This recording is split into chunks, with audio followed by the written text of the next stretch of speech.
Je suis vraiment honorée de pouvoir parler de mon parcours d'écrivaine, de militante pour les droits de la personne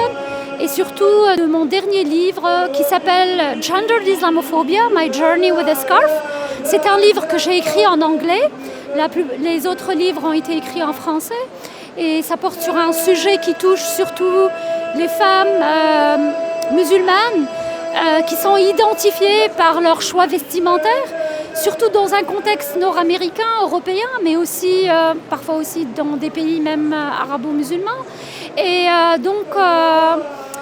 toute la discrimination qui est faite contre eux, mais je ne parle pas seulement de cette discrimination-là que je nomme comme discrimination individuelle, je parle aussi de la discrimination de l'État. Donc les lois qui sont établies justement pour empêcher les femmes de s'habiller et de travailler dans des professions qu'elles choisissent. Aussi, je parle de toute la discrimination qui est normalisée dans certains livres, les histoires qu'on va raconter sur ces femmes-là, qui vont toujours faire en sorte qu'elles soient des victimes. Et donc, si elles sont des victimes, c'est comme si elles méritaient